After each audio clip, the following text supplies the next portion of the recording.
आज का जो टॉपिक है वो सबसे पहला टॉपिक है कि we need to find the relations between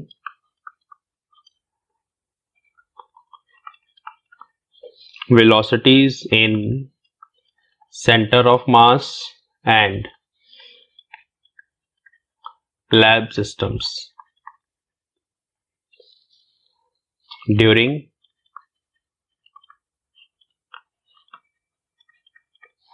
elastic scattering.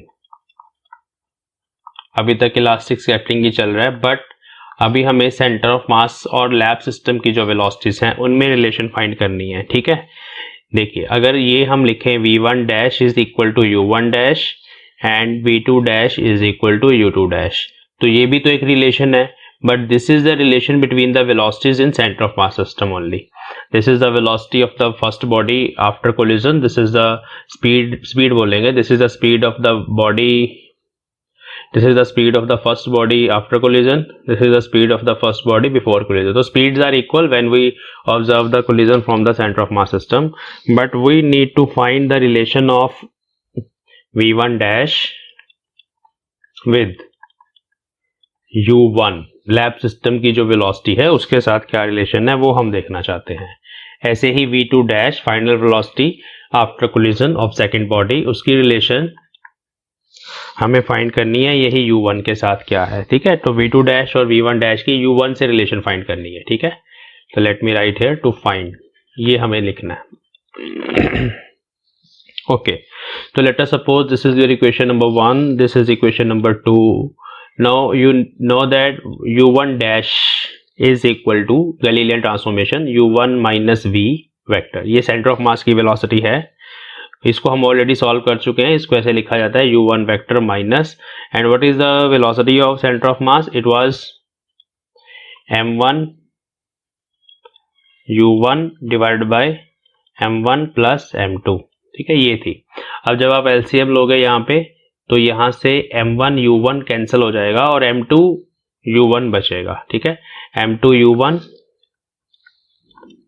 Vector upon m1 plus m2, ये पहले से मुझे पता है, ये u1 डैश है। ठीक है, now you require u1 only, u1 dash ये वेक्टर है, वेक्टर फॉर्म में है। अगर हमें इसको मैग्नीट्यूड लेना है सिर्फ इसका, मतलब सिर्फ स्पीड की बात करें तो यहां पर भी मैग्नीट्यूड हो जाएगा, वो हो जाएगा m2 u1 वेक्टर का, यहां पर भी magnitude upon m1 plus m2। इसको आप ऐसे लिख सकते हैं simply m2 u1 upon m1 plus m2। अब ये u1 डैश है, ठीक है, ये इसके बराबर है और ये फर्दर v1 डैश के बराबर है, तो एक रिलेशन मुझे मिल गई। v1 dash was u1 dash का मैग्नीट्यूड और वो है इसके बराबर m2 u1 divided by m1 plus m2। तो ये फाइनल वेलोसिटी है पहली बॉडी की, उसकी रिलेशन हमने फाइंड कर ली इनिशियल वेलोसिटी के साथ, बट ये लैब सिस्टम में है। This is with respect to laboratory system and this is from centre of mass system, ये हमें फाइंड करना था। ठीक है, ऐसे ही दूसरे को भी आप लिख सकते हो, बहुत इजी है। उसके लिए भी हम पहले गैलीलियन ट्रांसफॉर्मेशन लिखेंगे, u2 डैश वाली, u2 dash vector Galilean transformation same ऐसे ही u2 वेक्टर माइनस v। अब u2 तो 0 था, 0 माइनस v वो ये था, ये हम कल भी कर चुके हैं सेम चीज लास्ट लेक्चर में। चलिए, तो अभी इसका मैग्नीट्यूड ले लेना है, विच इम्प्लाइज दैट करके सिर्फ मैग्नीट्यूड लिख लेते हैं। तो यहां पर भी माइनस साइन भी लगाने की जरूरत नहीं है क्योंकि ये तो डायरेक्शन के लिए होता है। मैग्नीट्यूड तो इसका भी इतना है। ठीक है, इससे डिफरेंट है, यहाँ m2 है, यहाँ m1 है। ठीक है, u2 डैश में m1 है। अब फिर से हमारे पास है ये रिलेशन की जो v2 डैश है वो u2 डैश के बराबर है और u2 डैश तो इसके बराबर है, मतलब v2 डैश स्पीड की बात हो रही है, that is m1 u1 divide by m1 plus m2। तो ये डायरेक्ट फॉर्मूले हैं, ये आप यूज कर पाओगे न्यूमेरिकल प्रॉब्लम्स में, इनका ध्यान रखना बहुत इंपॉर्टेंट है। यही हमने रिलेशंस लिखनी थी। ठीक है, तो अब मैं सम अप करूं जरा पिछले वाले से। एक तो ये चीज इंपॉर्टेंट है कि सेंटर ऑफ मास सिस्टम में जो स्पीड्स हैं बिफोर और after collision they are equal, prime वाली स्पीड्स वो इक्वल है।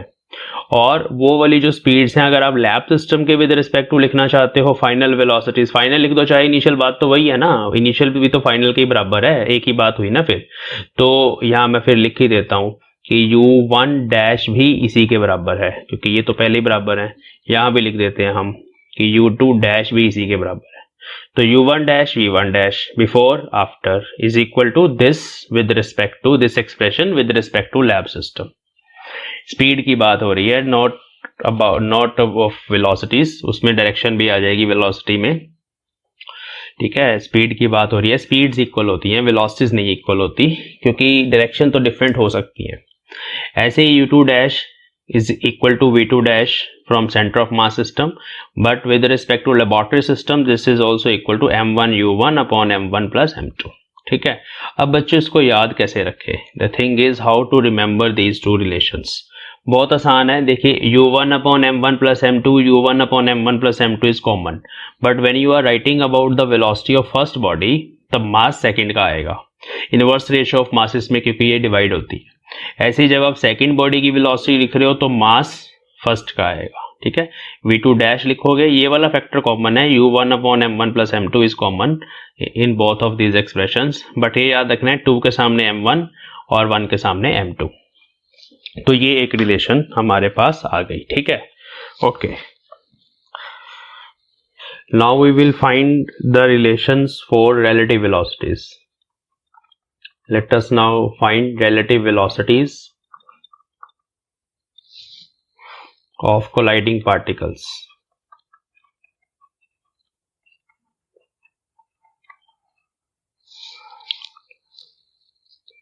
दोनों फाइंड करेंगे, बिफोर कोलिजन भी फाइंड करेंगे relative velocity क्या थी, ठीक है, और आफ्टर कोलिजन भी फाइंड करेंगे कि relative velocity क्या थी। कौन से सिस्टम से करना चाहते हैं? From centre of mass system, centre of mass system. Lab system से क्यों नहीं करना चाहते वो भी अभी पता चल जाएगा। हम रिलेटिव वेलोसिटी लिखने वाले हैं। क्या होती है रिलेटिव वेलोसिटी, पहले थोड़ा डिस्कस कर लें। देखिए एक सेंटर ऑफ मास सिस्टम से बिफोर कोलिजन ये u1 डैश वेक्टर से जा रहा है और दूसरा पार्टिकल जो है m2 वो इसकी तरफ आ रहा है with u2 dash vector. Now what is relative velocity? Relative velocity is nothing but it is only the difference of these two velocities। अगर आप लिखना चाहते हो initial relative velocity of first particle with respect to second from center of mass system, prime लगा दिया ना, तो from center of mass system, then the relation is u1 dash minus u2 dash। ये होता है, वो सीधा फॉर्मूला होता है relative velocity का, velocity of A with respect to B is equal to VA vector minus V B vector. ये +1 में पढ़ाया जाता है। This is the basic formula of relative velocity, the velocity of A with respect to B, velocity of A as seen from B, कुछ भी बोल सकते हो। तो ये है हमारे पास रिलेटिव वेलोसिटी, ठीक है। तो ये सेंटर ऑफ मास सिस्टम में है हमारे पास। हमें लैब सिस्टम के साथ इसको रिलेट करना है, मतलब एक तो ये चीज फाइंड करनी है कि ये कितनी आएगी, दूसरा आफ्टर कोलिजन भी करना है। बिफोर कोलिजन तो ये हो गया, आफ्टर कोलिजन क्या होगा? After collision let us suppose they are going in these directions, ये m1 है, it is going with velocity v1 dash in center of mass system, ये m2 है, it is going with velocity v2 dash in center of mass system, then velocity of 1 with respect to 2 in the center of mass system, उसका basic formula होगा v1 dash minus v2 dash, ठीक है। ये simple हमारे पास basic फॉर्मूले हैं। अब इनको हमें फाइंड करना है, एक्सप्रेस करना है in terms of expressing, let us write expressing u12 dash, ये relative velocity होगी before collision, and v12 dash किसमें एक्सप्रेस करना है? in terms of lab system parameters। वो पैरामीटर्स हैं हमारे पास u1, पहली बॉडी की वेलोसिटी u1 थी, अभी डैश नहीं लगाना लैब सिस्टम में। दूसरी बॉडी की वेलोसिटी जो थी वो टारगेट रेस्ट पे था, तो इसलिए u2 वेक्टर 0 था, वो नहीं लिख रहा मैं। लेकिन आफ्टर कोलिजन फर्स्ट बॉडी की वेलोसिटी v1 थी, v1 वेक्टर, और दूसरी की थी v2 वेक्टर। तो these are the velocities of the bodies with respect to lab system, ठीक है। ये अभी हमने करना है, रिलेटिव वेलोसिटीज को एक्सप्रेस करना है। दो फॉर्मूले बनाने हैं, बहुत आसान है, बिल्कुल आसान है। कैसे करना है देखिए, हमें इस रिलेशन में u1 डैश और u2 डैश को पुट करना है in terms of these parameters. तो कर लेते हैं, उसमें क्या दिक्कत है। ठीक है, ध्यान से देखिए, हमारे पास गैलीलियन ट्रांसफॉर्मेशंस हैं, गैलीलियन वेलोसिटी ट्रांसफॉर्मेशंस। वो इक्वेशंस है हमारे पास कि भाई जो u1 डैश होता है वो होता है u1 vector minus velocity of centre of मास। कितनी बार ये चीज हम लिख चुके हैं। ठीक है, अब यहां पर हम v वेक्टर को सब्स्टिट्यूट करेंगे। Similarly u2 dash vector is u2 vector minus v vector, है ना। Okay, this is also true, but as the target is at rest with respect to lab system, जो हमने शुरू में माना था, आपको याद होना चाहिए, इसलिए u2 वेक्टर तो जीरो है। ठीक है, हम यहाँ फिर u2 डैश वेक्टर को फिर लिख देते हैं, अगर ये जीरो है तो वो आ गया simply minus v। Now I will substitute minus v vector as u2 dash in this equation. तो यहाँ से मैंने v वेक्टर की वैल्यू निकाल ली, तो वो मेरे पास आ गया माइनस u2 डैश। ठीक है, इसको हम कर देंगे पुट इन 1। ध्यान से देखी जाओ, आसान है, 1 में पुट करना है ये v वेक्टर की जगह। तो देखिए u1 डैश वेक्टर आ जाएगा आपके पास u1 वेक्टर, और v की जगह ये पुट करना है, तो माइनस एक यहाँ है और एक माइनस यहां से आ गया। ठीक है जी, अब ये प्लस बन गया, ये बन गया u1 dash is equal to u1 vector plus u2 dash. इसको उधर ले जाते हैं तो बन गया u1 dash minus u2 dash. यही तो हम फाइंड करना चाहते हैं, relative velocity, u1 dash minus u2 dash, है ना।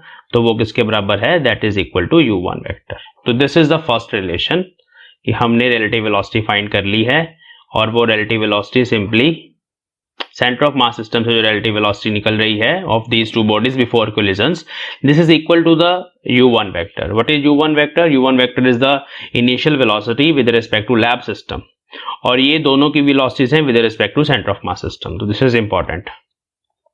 ठीक है, तो ये एक फर्स्ट चीज हमारे पास आ गई जो हम फाइंड करना चाहते थे। अब हम ये वाला डिफरेंस भी फाइंड करेंगे, उसके लिए भी गैलीलियन ट्रांसफॉर्मेशन को यूज करना है। तो यहीं पे करूंगा मैं, ताकि एक आपको समझ आ जाए कि कैसे हम चल रहे हैं। यहाँ पे एक लाइन लगा लेता हूं मैं, यहाँ पे एक लाइन लगा लेते हैं। ठीक है, ओके, अब ध्यान से पहले इसको थोड़ा इधर ले जाते हैं। रिलेटिव वेलोसिटी का फॉर्मूला यहाँ क्यों रखना है,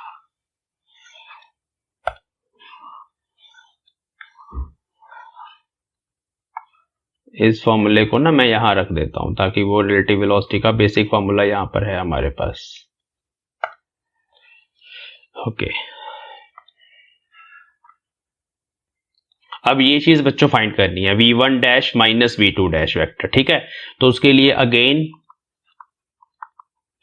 using Galilean transformations for velocities. ठीक है, now we will use them for final speeds. तो यही वाली देखो सेम इक्वेशंस मैं अब v1 v2 के लिए लिख रहा हूं। देखो ध्यान से, v1 डैश जो है that will be v1 vector minus velocity of centre of mass. ऐसे ही जो v2 प्राइम होगा that will be v2 vector minus velocity of centre of mass. इन दोनों को सब्ट्रैक्ट कर दो, यही तो हम चाहते हैं, हम ये चीज फाइंड करना चाहते हैं, इन दोनों को सब्ट्रैक्ट कर दो। तो ये बन गया v1 dash minus v2 dash. ये छोटा v है हर जगह, ये कैपिटल है। दिस इज इक्वल टू, इसमें से इसको माइनस करना बच्चे, तो ये कट जाएंगे दोनों, यही बचेगा simply.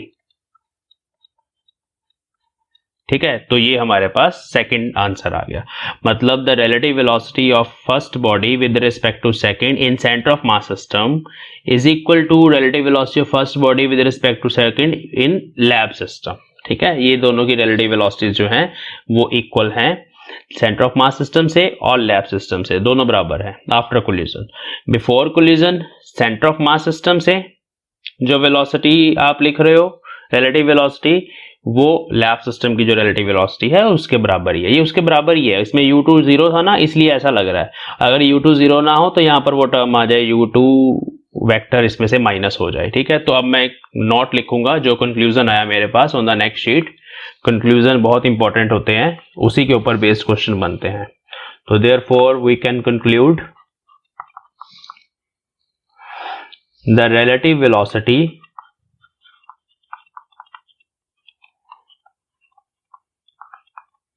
of colliding particles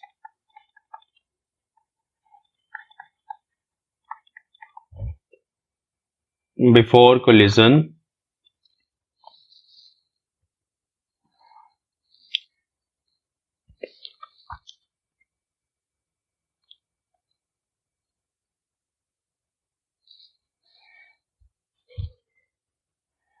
before and after the collision are same in center of mass system, in center of mass system and lab system. ठीक है, that is u12 prime is equal to u1 vector, ये relative velocity है in lab system क्योंकि वो दूसरी body तो rest पे थी, and v12 prime is equal to v12 and this can be written as u12 dash का मतलब होता है u1 dash minus u2 dash is equal to u1 vector v1 dash minus v2 dash is equal to v1 vector minus v2 vector. तो relative velocities are always equal, चाहे आप centre of मास से देखें चाहे आप लैब सिस्टम से देखें, दे are equal. हाँ जी स्टूडेंट्स, तो हमारा नेक्स्ट टॉपिक है, हमने रिलेशनशिप फाइंड करनी है between the scattering angles in the centre of mass system and the laboratory system. हाँ जी बच्चों, तो हमें रिलेशन फाइंड करनी है between the scattering angles in centre of mass system, उसको हम थीटा मान लेंगे, and in the lab system उसको हम अल्फा मान लेंगे। ठीक है, चलिए पहले लैब सिस्टम से कोलिजन को ऑब्जर्व करते हैं। ये m1 मास था moving with velocity u1 vector, ये जाके टकराया किसी m2 मास के साथ, वो टारगेट जो था वो रेस्ट पे था।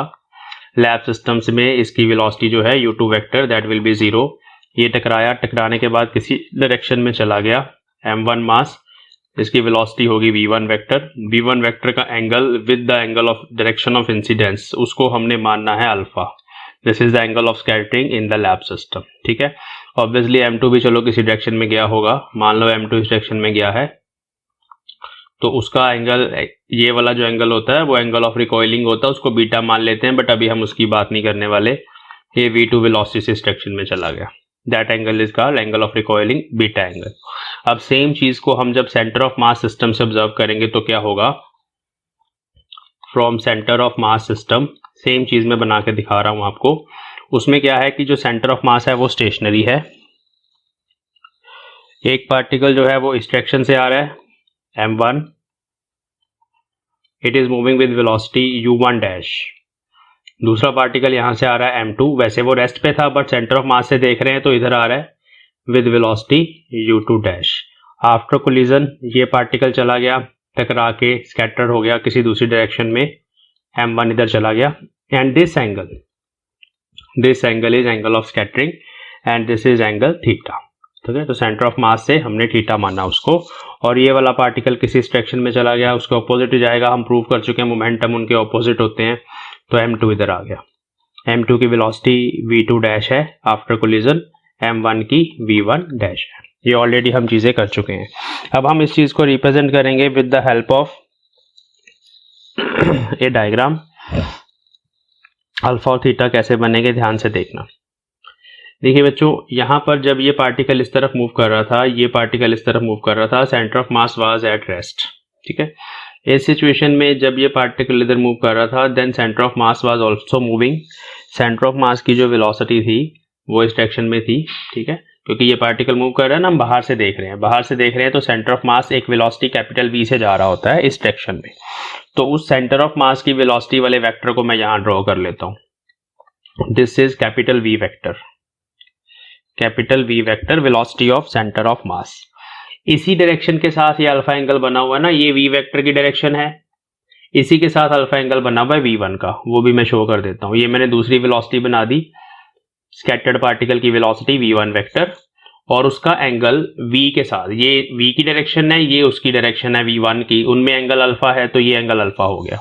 सीधी सी बात, पहले ये समझ लो। ठीक है, अब ये वेक्टर जो है इस तरह से हमने दोनों वेक्टर ड्रॉ कर दिए, ओके, अब हम बात करेंगे थीटा कैसे ड्रॉ करना है। देखो सेम डायग्राम में हम थीटा भी ड्रॉ कर सकते हैं। थीटा के लिए आप ये देखिए कि थीटा जो एंगल है वो सेंटर ऑफ मास जहां हमने माना हुआ है सी पॉइंट, वहां से बना रहे हैं। ये डायरेक्शन ऑफ इंसिडेंस है, u1 डैश की डायरेक्शन है। तो इस डायरेक्शन में जो v1 डैश वेलोसिटी है, this is v1 dash velocity, उसका angle with the direction of incidence is theta. तो सेम डायग्राम में अगर आपने इस थीटा को यहां पे बनाना है तो ये है थीटा। तो ये एक वेक्टर डायग्राम है, ठीक है। इस वेक्टर डायग्राम को हम जनरली बना लेते हैं to solve the problem, relationship find करने के लिए, और बहुत इजी है। जब अभी मैं लिखूंगा तो आप देखना कितना आसान है ये, ठीक है। अब यहाँ पर एक इक्वेशन तो बच्चों आप लिख सकते हो जो ऑलरेडी गलीलियन ट्रांसफॉर्मेशन से भी हम लिखते हैं, वो है v1 vector is equal to v vector plus v1 dash vector. आप गलीलियन ये ट्रायंगल लगा दिया, this plus this is equal to this. यहां से ये भी लिख सकते हैं, जब हमें v1 डैश वेक्टर लिखना होता है तो उसको हम लिखते हैं ना v1 माइनस कैपिटल V। ये गलीलियन ट्रांसफॉर्मेशन वाली इक्वेशन है ना। देखिए जब मैं इसको लिखना चाहता हूं, इसको उधर ले जाऊंगा तो ये सेम इक्वेशन ही बनेगी। तो एक तो ये वेलोसिटीज की रिलेशन आ गई। अब मुझे एंगल्स की रिलेशन फाइंड करनी है। देखो कैसे करना है, बहुत इजी है। हम रिजॉल्व करेंगे v1 वेक्टर को along x axis and y axis. देखो कैसे रिजॉल्व करेंगे, इस वेक्टर का एक कंपोनेंट इस डायरेक्शन में आ जाएगा, वो आ जाएगा जी v1 cos अल्फा, और एक कंपोनेंट ऊपर की डायरेक्शन में चला जाएगा, वो आ जाएगा v1 sin अल्फा, ठीक है जी। तो ये हो गया मेरे पास। ऐसे ही v1 डैश वेक्टर को देखो, इसके भी दो कंपोनेंट है।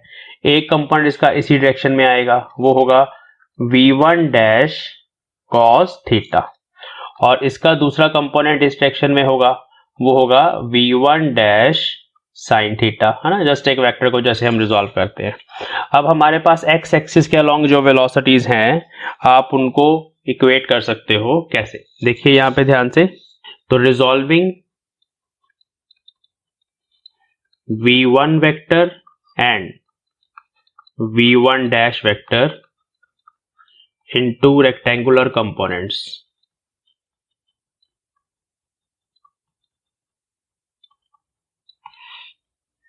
हमारे पास ये चीज ट्रू है कि भाई जो v1 है that is v vector plus v dash vector. अब सेम चीज को हम यहाँ पे कैसे लिखेंगे, I can write v1 cos alpha, means इस v1 cos अल्फा को अगर हम लिखना चाहते हैं तो that is equal to v plus v1 dash cos theta. देखिए बच्चों ये एक इक्वेशन आई मेरे पास। ये कैसे, क्योंकि ये रिजल्टेंट वेलोसिटी है, इसका ये जो रिजल्टेंट है वो इसका x component plus v1 dash का x कंपोनेंट, उन दोनों को जब हम ऐड करेंगे ना, इसको और इसको जब हम ऐड करेंगे तो मेरे पास v1 आएगा। वो सेम चीज मैंने यहाँ पे लिखी है, x एक्सिस के अलोंग हमने एक इक्वेशन लिख दी है, ठीक है। This is only along x axis. Simple एक वेक्टर को रिजॉल्व करके कंपोनेंट फॉर्म में रिजल्टेंट लिखा है, और कुछ भी नहीं है, ठीक है। अब हम चलते हैं y डायरेक्शन की तरफ। तो अगर y के अलोंग इक्वेशन लिखें तो इस वेलोसिटी का जो y कंपोनेंट है v1 डैश साइन थीटा, वो इस वेलोसिटी के y कंपोनेंट के बराबर है, क्योंकि और कोई वेलोसिटी तो है ही नहीं। Actually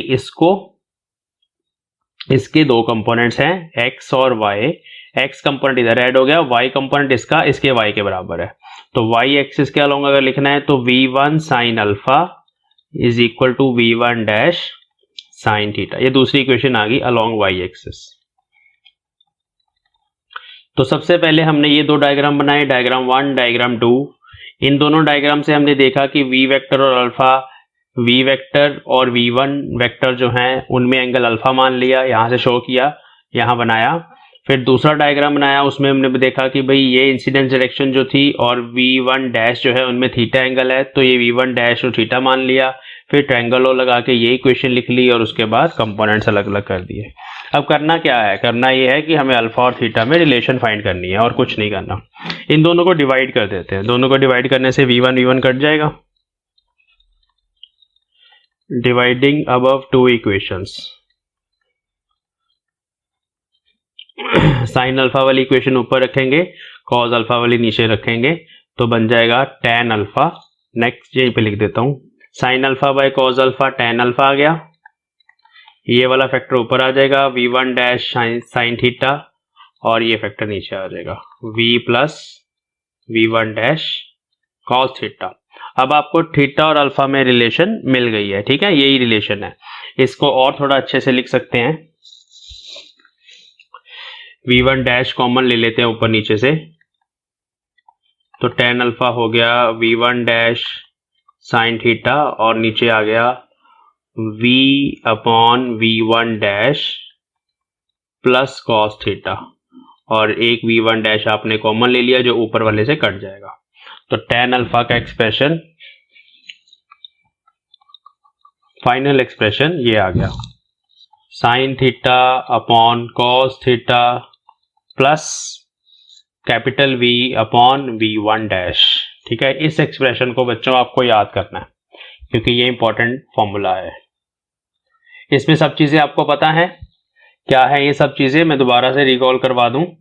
alpha is angle of scattering in lab system,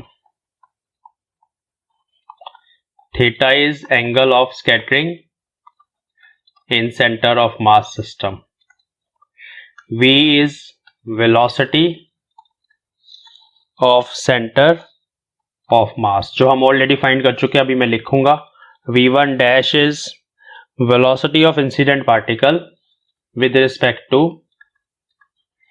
velocity of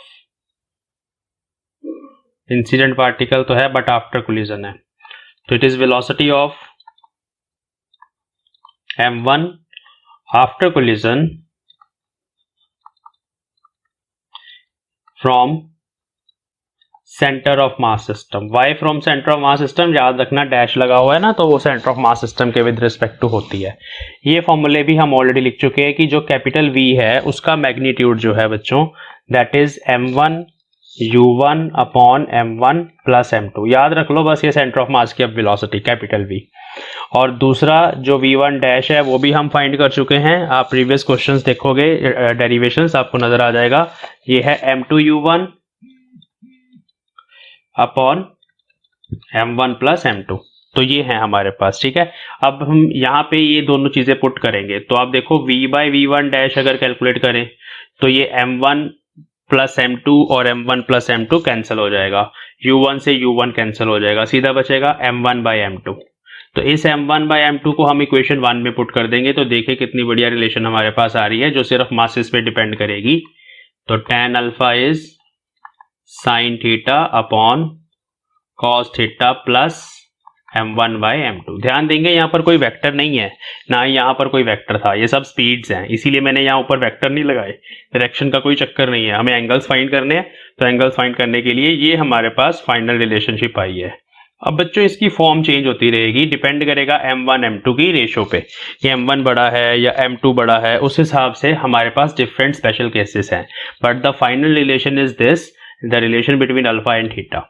चलिए अब कुछ स्पेशल केस डिस्कस कर लेते हैं जो आप न्यूमेरिकल प्रॉब्लम्स में यूज कर सकते हो directly. We have some special cases. सबसे पहला केस है कि जब ये दो बॉडीज कोलाइड कर रही हैं, उसमें से जो टारगेट है वो काफी हैवी है, टारगेट मतलब m2, if target mass m2 is very heavy, ठीक है, देन m1, तो उस केस में m2 is greater then m1, तो जो रेशो है बच्चों हमारे पास m1 बाई m2 बड़ा है ना, तो इट विल अप्रोच टू 0, तो आप लिखोगे फिर tan alpha is equal to sine theta by cos theta plus था m1 बाई m2, और वो तो 0 ही हो गया, तो आपके पास tan alpha is equal to sine theta by cos theta मतलब tan थीटा हो गया, मतलब उस केस में अल्फा और थीटा दोनों बराबर होंगे। तो ये एक स्पेशल केस है जब टारगेट हैवी होगा, बना के दिखाते हैं, विजुअलाइज कर लो, ये m2 मास है, काफी बड़ा है, और ये छोटा सा मास m1 है, ये इस पे आके टकराया, टकराने के बाद ये स्कैटर कर गया किसी डायरेक्शन में। तो चाहे आप इसको सेंटर ऑफ मास से देखो, चाहे आप इसको लैब सिस्टम से देखो, जो एंगल ऑफ स्कैटरिंग बनेगा अल्फा और थीटा दोनों बराबर बनेंगे। ये पहला केस हो गया। सेकंड केस देखते हैं। सेकंड केस हम इसका ऑपोजिट ले लेते हैं, दैट इज कि भाई टारगेट पार्टिकल जो है वो तो लाइट है और जो इंसिडेंट पार्टिकल है वो हैवी है। तो second case is when incident particle जिसका मास m1 है is very heavy than target, और टारगेट है बच्चे m2। तो इस केस में m1 is greater than m2, सीधी सी बात है। तो जो रेशो है बच्चों जो हमें चाहिए m1 by m2 that will be greater than 1, वो 1 से बड़ी होगी। तो उस केस में फिर ये जो tan अल्फा है, फॉर्मूला भी याद कर लो, tan alpha is sin theta by cos theta plus m1 by m2। अब इसमें ये 1 से बड़ा वाला फैक्टर है जो यहाँ पर ऐड हो रहा है, ठीक है। तो in this case this denominator is greater than 1, तो you can write it as sin theta by cos theta plus a factor which is greater than 1, ठीक है। तो जब आप कैलकुलेशंस करोगे बच्चों, यहाँ पर we will have 2 values of theta corresponding to 1 alpha. Alpha के कॉरस्पॉन्डिंग यहाँ अल्फा है, आपको 2 वैल्यूज मिलेंगी थीटा की। तो ये एक केस है। नेक्स्ट हमारा जो केस है, केस नंबर 3, वो सिंपल है, उसमें हम दोनों मासेस को इक्वल मानेंगे, ठीक है। तो अगर m1 m2 के बराबर है और उसको m मान लेते हैं, तो फिर जो रेशो है m1 बाई m2 वो 1 आ जाएगी। उस केस में हमारे पास फॉर्मूला बन जाएगा tan alpha is equal to sine theta by cos theta plus 1। इसको हम लिख सकते हैं, साइन थीटा को लिख सकते हैं 2 sine theta by 2 cos theta by 2, ठीक है ना। ये हमारे पास रिलेशन होती है 2 sine A cos A is equal to sine 2a। ये एक फॉर्मूला बन गया। और नीचे वाला जो फॉर्मूला है कॉस थीटा, उसको भी कुछ लिख लेते हैं, cos 2 cos square theta by 2 minus 1, ये कॉस थीटा है, ठीक है। और एक प्लस 1 भी है ये वाला, तो प्लस 1 माइनस 1 कट गए, यहां से कॉस थीटा बाई 2 की एक वैल्यू ऊपर कट गई, 2 से 2 कट गया, ये आ गया tan थीटा बाई 2, ठीक है। तो tan alpha is equal to tan theta by 2, मतलब alpha is equal to theta by 2। This is very important. इस केस में अगर आप लैब सिस्टम से देखोगे तो जो एंगल आएगा alpha angle, that will be half of the scattering angle from the centre of mass system, ठीक है। तो therefore scattering angle from lab system, जिसको हमने अल्फा माना हुआ है, is half of scattering angle in center of mass system। ये सारे रिजल्ट्स आपने याद रखने हैं, ठीक है। तो उस रिलेशन को ड्राइव करके हम ये डिफरेंट रिजल्ट्स डिस्कस कर सकते हैं। हाँ जी बच्चों, तो हमारा आज का टॉपिक है we need to find relation between recoil angle in lab system and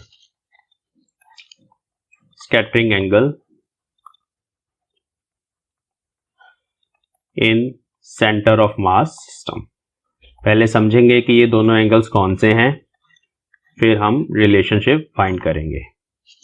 तो ऐसे है जी सिचुएशन की, अगर हम सेंटर ऑफ मास फ्रेम से देखें तो एक पार्टिकल इधर से आया था और एक पार्टिकल इधर से आ रहा था। टकराने के बाद जो m1 पार्टिकल है, स्कैटरिंग पार्टिकल, वो इस डायरेक्शन में चला गया, उसकी वेलोसिटी v1 डैश थी, तो ये इंसिडेंट डायरेक्शन के साथ एंगल थीटा बना रहा था। This is scattering angle in centre of mass system.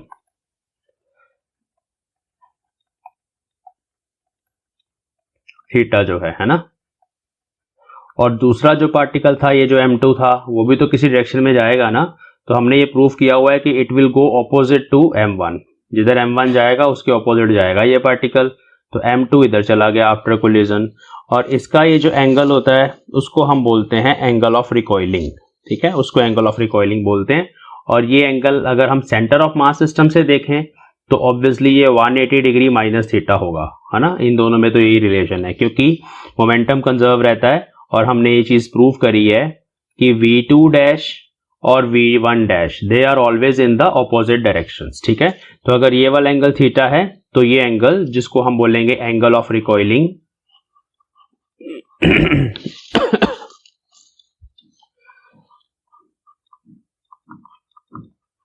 किसमें है ये, इन सेंटर ऑफ मास सिस्टम, वो हमारे पास 180 डिग्री माइनस थीटा रहेगा।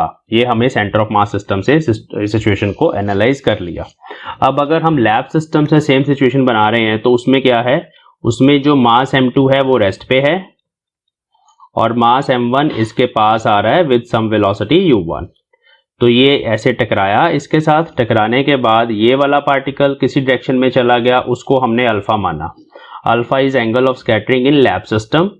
तो m1 तो इधर चला गया, तो m1 जो पार्टिकल है वो इस डायरेक्शन में चला गया, उसकी velocity v1 in the lab system और अल्फा उसका एंगल ऑफ स्कैटरिंग है इन द लैब सिस्टम। लेकिन इस केस में भी जो दूसरा पार्टिकल है वो किसी और डायरेक्शन में जाएगा लाइक दिस, उसका जो एंगल है बच्चे विद दिस डायरेक्शन, इस डायरेक्शन के साथ, इंसिडेंस डायरेक्शन के साथ, वो जो एंगल है दूसरे पार्टिकल m2 का, उसको हम बीटा मानेंगे। तो beta is angle of recoiling या रिकॉइल एंगल आप बोल सकते हो सिंपली इन लैब सिस्टम। ठीक है, ये लैब सिस्टम में एंगल ऑफ रिकॉइलिंग है और alpha is scattering angle in lab system. ये एक ही एक्सपेरिमेंट को दो अलग अलग पॉइंट ऑफ व्यू से हम देख रहे हैं। अब इस केस में देखिए, इस डायरेक्शन में क्या होता है कि जैसे जैसे ये बॉडी इस तरफ बढ़ती है, तो जैसे मैंने लास्ट भी टॉपिक में भी बताया आपको कि सेंटर ऑफ मास भी किसी वेलोसिटी v वेक्टर के साथ इस डायरेक्शन में आता है। तो ये जो बीटा एंगल है एक्चुअली ये v की डायरेक्शन के साथ है ना, v जिधर v होता है उसके डायरेक्शन के साथ हम बीटा एंगल बनाते हैं। अब हम इसको रिप्रेजेंट करेंगे on a single diagram, vector diagram बनाएंगे इसके लिए। कैसे, देखिए ध्यान से देखिए, ये सेंटर ऑफ मास के कॉरस्पॉन्डिंग मैंने सी पॉइंट लगा लिया। इस सी पॉइंट के इस तरफ हमारे पास velocity of centre of mass है, उसको ऐसे ड्रॉ कर दिया। जैसे ये वेलोसिटी वेक्टर है उसको बिल्कुल इसके पैरेलल ऐसे यहाँ पे ड्रॉ कर दिया। This is velocity of centre of mass. Velocity of centre of मास के साथ ये v2 जो है, v2 वेक्टर है ना, लैब सिस्टम में हमारे पास v2 वेक्टर है ना, वो v2 वेक्टर जो है लेट अस सपोज ये वो है और वो इसी के साथ देखो वेलोसिटी ऑफ सेंटर ऑफ मास के साथ बीटा एंगल बना रहा है, तो ये बीटा एंगल हो गया हमारे पास। हम एक ही डायग्राम में सारा कुछ रिप्रेजेंट कर रहे हैं। ओके, अब सेंटर ऑफ मास सिस्टम में आ जाएं तो v2 डैश है हमारे पास, ये वाला वेक्टर v2 वेक्टर है और ये वेक्टर v2 डैश है। वो v2 डैश भी मैंने ऐसे ही बना लिया, यहाँ पे बिल्कुल उसके पैरेलल यहाँ बना लिया। This is v2 dash vector. अब आप यहाँ पर अगर ट्रायंगल ऑफ वेक्टर एडिशन लगाओगे तो आपके पास सीधी इक्वेशन है, ये रिजल्टेंट है। किसका रिजल्टेंट है, v2 vector is v vector plus v2 dash vector. और एंगल्स भी हम यहाँ पे शो कर देते हैं सारे। तो एक तो एंगल यहाँ है हमारे पास, ये वाला एंगल जो v1 डैश बना रहा था, that is theta, and this angle is 180 degree minus theta. ये सारी कहानी है। अब हम इसको रिजॉल्व करेंगे, v2 डैश को रिजॉल्व करेंगे और v2 को रिजॉल्व करेंगे। ध्यान से देखेंगे कैसे रिजॉल्व करना है। ये हमारे पास v2 डैश है, इसका x की तरफ जो कंपोनेंट आएगा और जो y की तरफ कंपोनेंट आएगा वो कंपोनेंट्स हमें लिखने हैं। ठीक है बच्चों, v2 डैश के x की तरफ हमारे पास कंपोनेंट इधर आ जाएगा। हाँ जी, तो ये कंपोनेंट जो आ जाएगा x एक्सिस की तरफ, उसको आप लिख सकते हो v2 dash cos 180 degree minus theta. ठीक है, और इसको हम बच्चे ये भी लिख सकते हैं माइनस, क्योंकि cos 180 minus theta is minus cos theta, तो this is minus v2 dash cos theta, ये वाला कंपोनेंट। ठीक है, ये x के अलोंग मैंने v2 डैश का कंपोनेंट लिख लिया। ये वेलोसिटी वैसे ही x के अलोंग है, ये दो हमें मिल गई x के अलोंग। अब v2 वेक्टर का भी एक कंपोनेंट x एक्सिस के अलोंग है हमारे पास, और वो मैं यहाँ पे दूसरे कलर से बना रहा हूँ। ये v2 वेक्टर है, ये एंगल बीटा है, तो इस डायरेक्शन में जो कंपोनेंट आएगा v2 का, उसको मैं ग्रीन से यहाँ लिख रहा हूँ, वो है v2 cos बीटा। मतलब अब x के अलोंग तीन वेलोसिटीज आ गई, एक आ गई v वेक्टर v, एक आ गया v2 cos बीटा और एक आ गया माइनस v2 cos थीटा। तो हम इसलिए x एक्सिस के अलोंग जो इक्वेशन है उसको ऐसे लिख सकते हैं, सेम इक्वेशन ही मुझे लिखनी है। v2 की जगह मैंने लिखना है सिर्फ इसका x कंपोनेंट v2 वेक्टर की जगह, और v2 वेक्टर का x कंपोनेंट है v2 cos beta. v2 cos beta is equal to v vector तो सारा ही x के अलोंग है, उसको सिंपली v लिख देंगे, और ये जो v2 डैश है उसका x component, this is v2 dash vector, उसका x कंपोनेंट ये है minus v2 dash cos theta. तो this is your equation number 1। It is the relationship between the velocities या स्पीड्स ऐसे बोल सकते हैं, और कैसे है, अलोंग एक्स एक्सिस। कहां से आई है ये equation, simply triangle law of accreditation जो मैंने लगाया था अभी, उसी लॉ के मैंने कंपोनेंट फॉर्म में लिख लिया, जैसे हमने कल के लेक्चर में भी लास्ट टॉपिक में भी ऐसे लिखा था। अब हम y के अलोंग चलेंगे। v2 डैश का एक हमारे पास कंपोनेंट है y के अलोंग। अगर इधर हमारा x कंपोनेंट आया इस तरफ, तो y के अलोंग जो कंपोनेंट आएगा वो डाउनवर्ड डायरेक्शन में आ जाएगा ऐसे, और उसको आप लिख सकते हो v2 डैश, ये डैश था यहाँ पे, साइन, क्योंकि उसका एंगल 180 माइनस थीटा है ना, 180 माइनस थीटा। अब बच्चों साइन 180 माइनस थीटा तो साइन थीटा ही होता है, याद रखना। तो v2 dash sine theta, this is y component of this velocity v2 dash का, और v2 का y कंपोनेंट वो मैं ग्रीन कलर से, ग्रीन तो है ही है, वो मैं येलो कलर से बना देता हूं, v2 वेक्टर का y कंपोनेंट, ये y मतलब वर्टिकल कंपोनेंट। देखो ये बीटा एंगल बन रहा था ना इस डायरेक्शन के साथ, उधर चला गया v2 cos बीटा, तो इस डायरेक्शन के साथ इधर क्या आ जाएगा, v2 sin बीटा, ठीक है, ओके। अब तीसरा वेक्टर बचा कैपिटल V वेक्टर। देखो इसका भी कंपोनेंट लिख लिया मैंने वर्टिकल, v2 डैश का भी वर्टिकल कंपोनेंट लिख लिया। अब तीसरा है capital V vector. Capital V vector का तो कोई वर्टिकल कंपोनेंट है ही नहीं, क्योंकि वेलोसिटी ऑफ सेंटर ऑफ मास तो है ही एक्स एक्सिस के along, velocity of centre of मास तो है ही एक्स एक्सिस के अलोंग, उसका नहीं है वर्टिकल कंपोनेंट। मतलब अभी अगर हमें y के अलोंग इक्वेशन लिखनी है तो y के अलोंग इक्वेशन डायरेक्टली आ जाएगी कि ये वाला y कंपोनेंट इस y कंपोनेंट के बराबर है, तो उसको हम यहां पे लिख लेंगे v2 sine beta is equal to v2 dash sine theta. तो this is your equation number 2। तो सबसे पहले आपको ये दो इक्वेशंस लिखनी है जब आपने बीटा और थीटा में रिलेशन फाइंड करनी है। हमें यही काम करना है, we have to find the relation between recoiling angle, जिसको हमने बीटा बोला है, but recoiling angle is given in the lab system, and scattering angle जिसको हमने थीटा माना है, scattering angle is the angle of scattering in the centre of mass system. तो ये पहले दोनों डायग्राम्स बना के मैंने आपको बता दिया कि बीटा एक्चुअली क्या है और थीटा क्या है, ठीक है। सेंटर ऑफ मास सिस्टम में रिकॉइलिंग एंगल तो पता चल जाएगा, अगर थीटा पता चल गया तो 180 माइनस थीटा करो तो पता चल जाता है, उसकी कोई टेंशन नहीं है।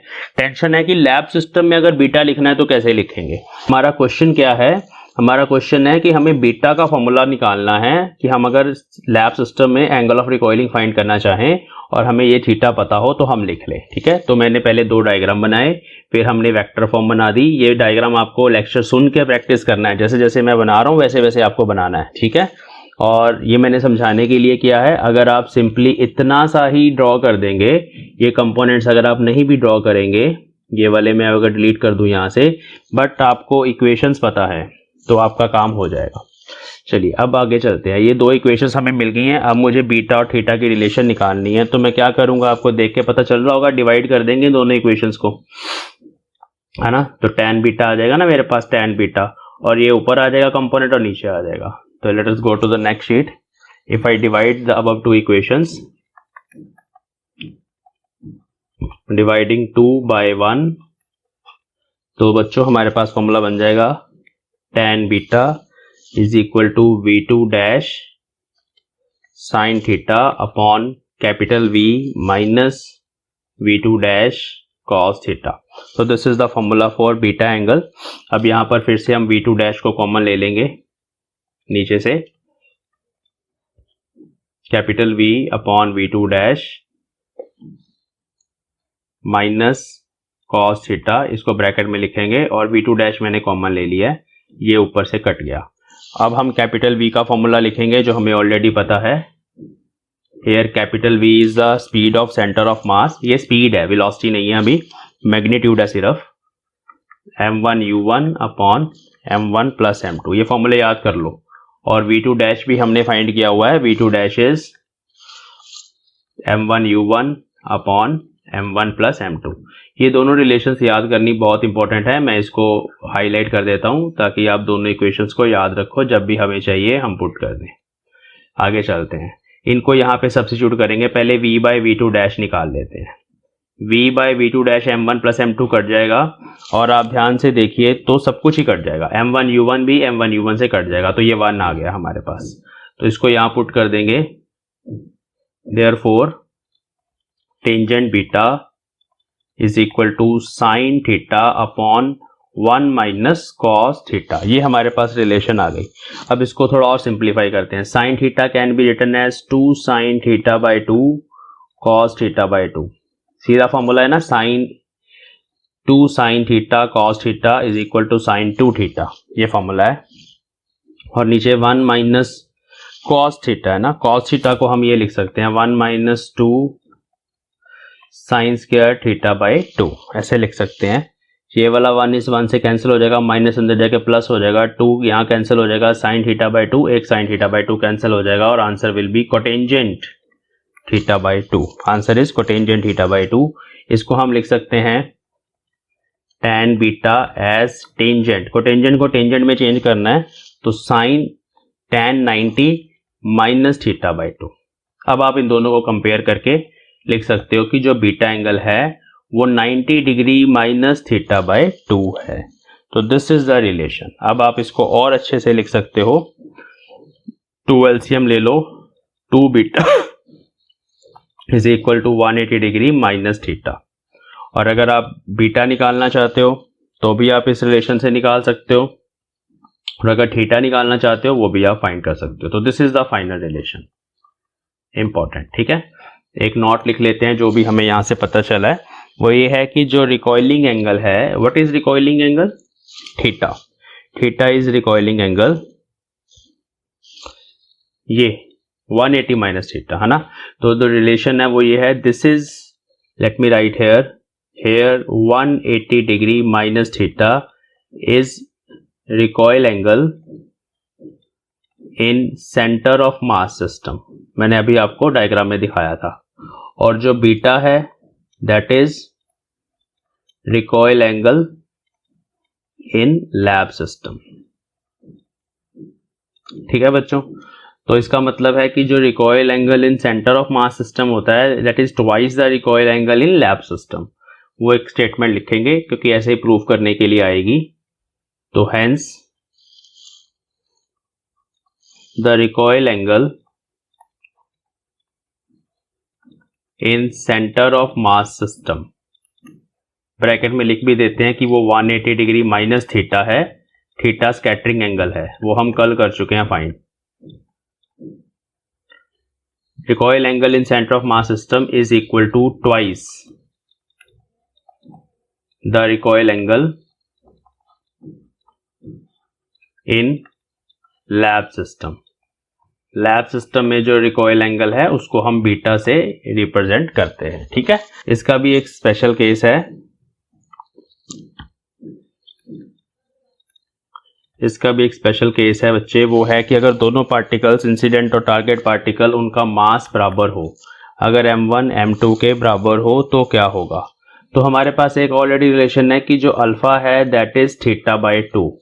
Alpha is angle of scattering in the lab system and theta is angle of scattering in center of mass system। ये उनकी रिलेशन हमारे पास है। ठीक है, और हमारे पास एक और रिलेशन जो अभी आई है वो आई है beta is equal to 90 degree minus theta by 2। अब यहाँ आप थीटा बाई 2 की जगह अल्फा पुट कर सकते हो। Beta is equal to 90 degree minus alpha, और यहां से हमारे पास आ गया alpha plus beta is equal to 90 degree. तो ये वही रिजल्ट आ गया जो हमने ऑलरेडी प्रूव किया था। अल्फा प्लस बीटा क्या है? ये है अल्फा प्लस बीटा। एक पार्टिकल इधर चला गया इंसिडेंट डायरेक्शन के साथ अल्फा एंगल पर, दूसरा इधर चला गया बीटा एंगल पर। Angle of recoiling, angle of scattering, किसमें थे ये दोनों? लैब सिस्टम में थे। तो हम वहां पर ऑलरेडी प्रूव कर चुके हैं कि in the case of elastic collision, कौन सा कोलिजन होना चाहिए? इलास्टिक कोलिजन होना चाहिए। इलास्टिक स्कैटरिंग जब होती है तो अल्फा और बीटा का जो जोड़ होता है, सम होता है, वो 90 डिग्री होता है। तो सेम जो हमारा रिजल्ट वहां पे था वो यहां पर हमारे पास आ रहा है।